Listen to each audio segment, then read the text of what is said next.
pas une clip qui a pas débarqué, tombé. Lui, c'est David, le gars qui a été assez fou pour me suivre dans mon projet en Islande. C'est vraiment beau la job que t'as faite. Tu trouves, hein? Mais avant l'Islande, ce gars-là avait pas de vélo, pas de tente, pas de sac de couchage. Il avait jamais fait de bikepacking. Tu gagnes le prix du plus beau sandwich. Hey, Ouais, quand il y a même. quelque chose qui ne marchera pas dans mon sandwich. Du PL 100, hein, c'est ça? Ouais. PL 100 qu'on prend. C'est bon aussi pour les marteaux-piqueurs. Donc, il a fallu que je l'accompagne dans toutes ces petites décisions d'achat-là pour réussir à y constituer un stock. C'était pour ça les binders. C'est mais ça, le là. tapis jaune, là, quelque chose qui... Mais ce que l'histoire dit pas, c'est que ce gars-là, il est toujours en train de s'entraîner pour un marathon. Zéro dénivelé, température idéale, pas de Il a un moral d'acier, puis il est capable de garder la tête froide, même quand ça dévisse. Ça arrivera pas 5 minutes en Islande. J'ai hâte de mettre ce plan-là à côté de la météo déchaînée là-bas. Ouais. Louis, il y avait plusieurs expériences de bikepacking, puis aller en Islande en vélo, c'était son rêve. C'est quelqu'un qui s'investit énormément, qui sait comment faire aboutir ses projets, donc il s'est beaucoup impliqué, il a été jusqu'à coudre certains de ses sacs lui-même pour avoir exactement ce qu'il voulait, il s'est acheté un drone, il a appris à le piloter pour cette aventure-là, avec quelques petits essais-erreurs.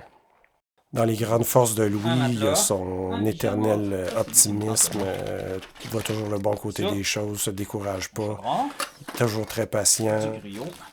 Donc, on faisait vraiment une super équipe. Tout ce qui manquait, c'était un coéquipier pour que ça arrive. Et donc, ça va l'Islande.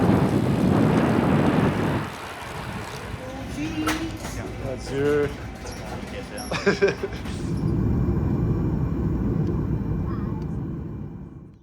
Louis me parlait de temps en temps de son grand rêve d'aller faire du backpacking en Islande, puis peut-être à force d'en parler, j'ai eu tout à coup des images de ce projet-là. Les morceaux sont tous là? J'ai réalisé qu'il y avait des planètes qui s'alignaient, il y avait une fenêtre qui s'ouvrait. Je trouvais ça fascinant, la différence avec les choses auxquelles moi j'étais habitué en sport et dans la vie de tous les jours. On était bien installés en dedans. Aller vivre cette aventure-là, là-bas, avec lui, ça m'est apparu un peu fou, mais tout à fait possible. Continue, mais c'est correct comme décor, je pense. Mais 2 affaires essentielles, le cash, le téléphone.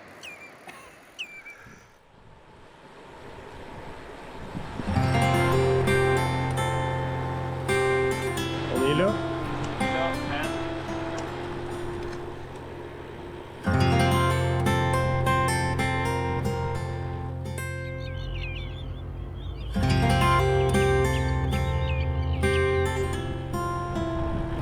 Ça filme. Tout beau.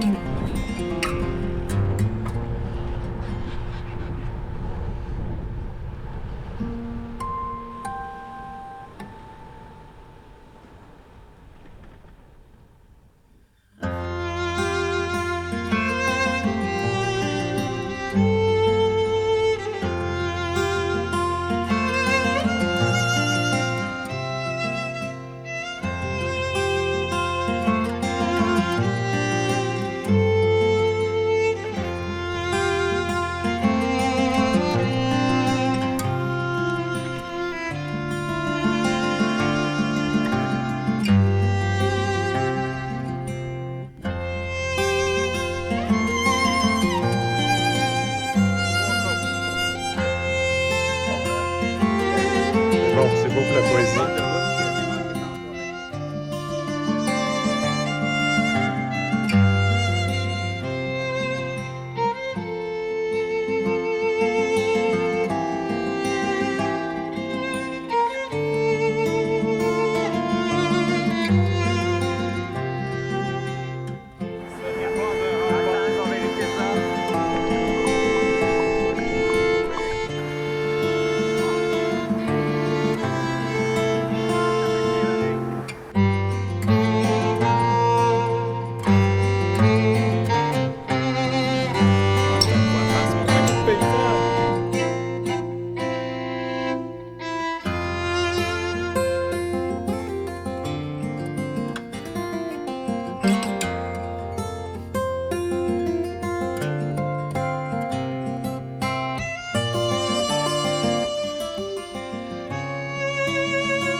dormir là-dedans.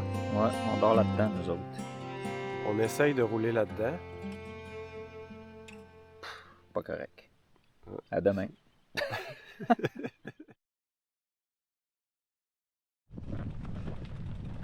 Pourquoi l'Islande?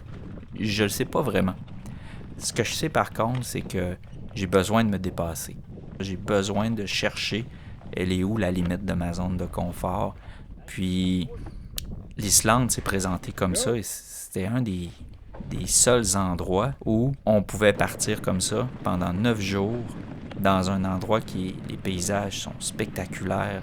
On savait qu'on allait être confronté à des défis, mais on savait aussi qu'on allait être récompensé par des paysages qui existent à nulle part ailleurs.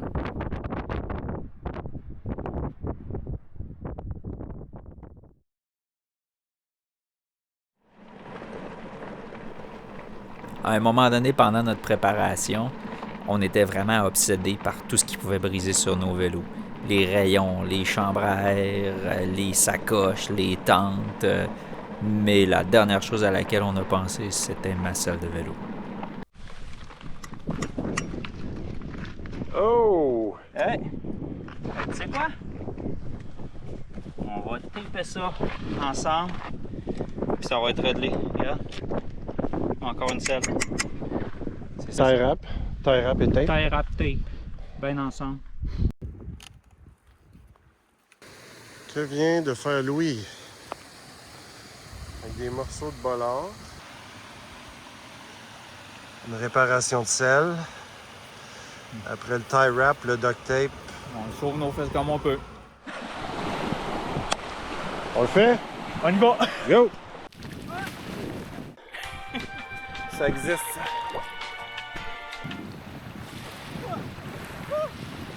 Ils nous ont même mis une chaise même dedans. Ouais, il y a un banc. Ouais, c'est glissant, hein? C'est glissant. On va aller arrêter la vidéo. P.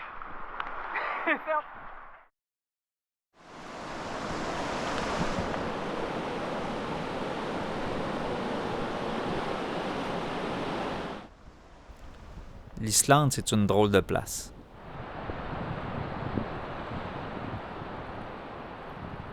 Elle nous faisait pas de cadeaux. Chacun des kilomètres, il a fallu les mériter.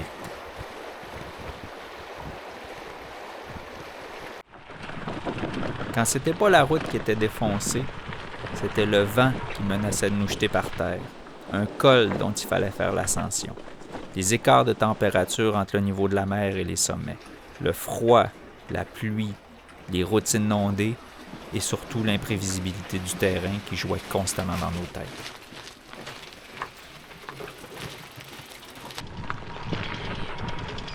Il y avait toujours quelque chose pour nous mettre à l'épreuve. Mais en revanche, il y avait toujours quelque chose aussi pour nous récompenser. Puis David, météo? Ah!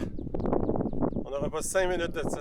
C'est pas des farces. Quand on disait qu'on avait du mal à avancer, c'était autant parce que le territoire était exigeant que parce qu'il y avait toujours un endroit où on voulait s'arrêter, puis regarder, puis contempler cette nature-là qui était époustouflante.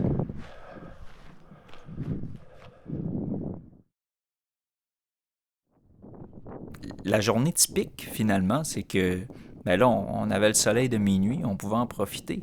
On se réveillait tard parce que ça servait à rien de se lever tôt et on était seul au monde.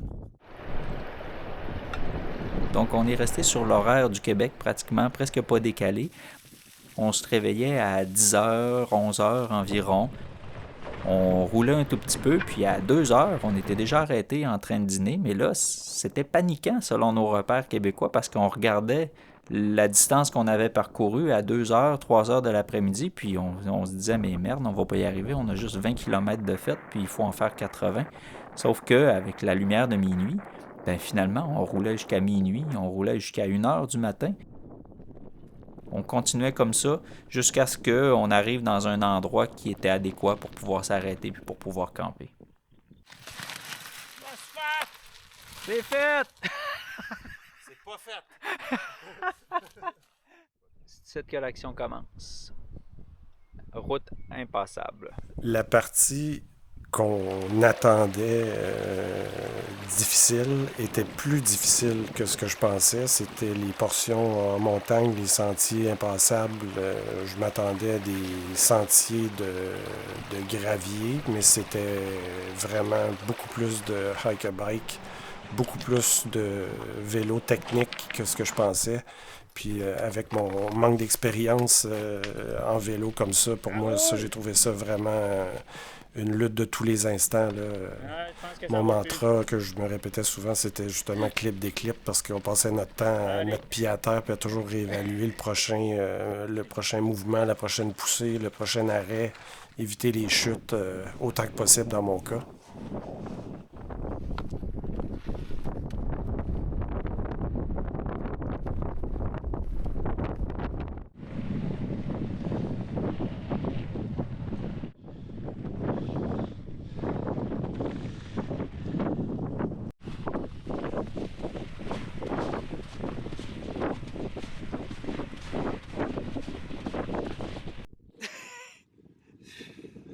Ah ouais, sors de là! Tu as besoin d'aide?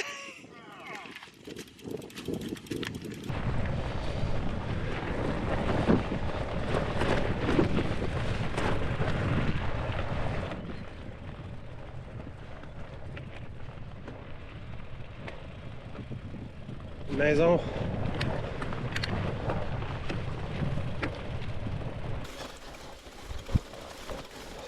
Ça existe, ça, des places de même? Check le spot. Incroyable.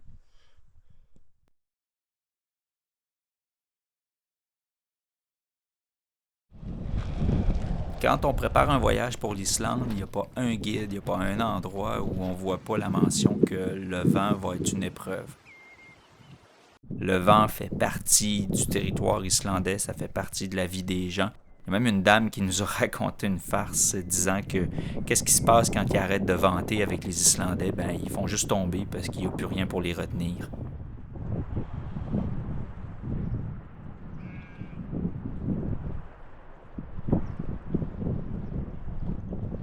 On savait qu'on allait rencontrer du vent, on savait juste pas quand ça allait se produire. Et quand c'est arrivé, on a eu peur.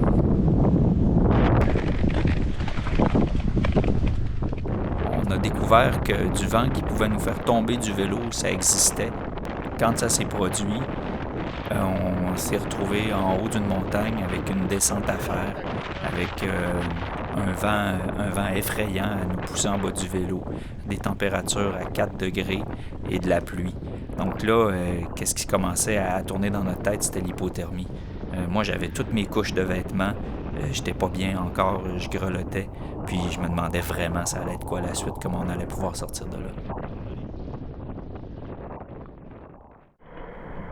C'est là que, quand je parlais de la force de caractère de David, sa capacité à garder la tête froide, mais c'est là qu'il a été bon, lui, parce que il a bien vu les étapes, puis il a réussi à voir la situation comme elle était pour qu'on puisse s'en sortir finalement et qu'on se retrouve dans un petit restaurant tranquille 1 heure plus tard au chaud, mais avec une bonne frousse quand même.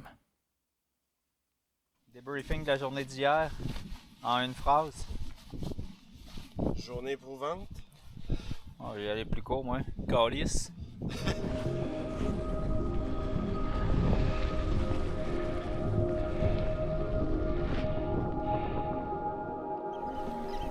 Photo de...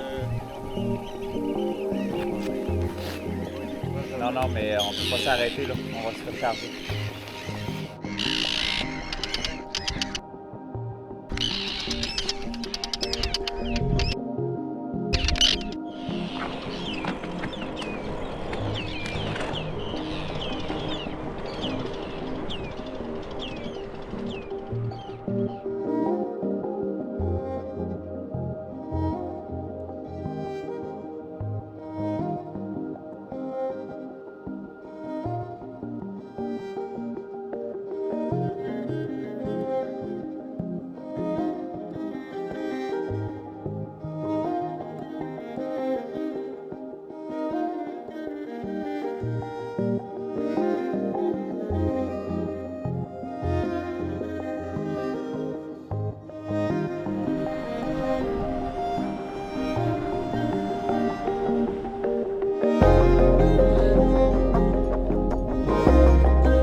même pas le temps de souffrir. On est super ému. Je suis super ému.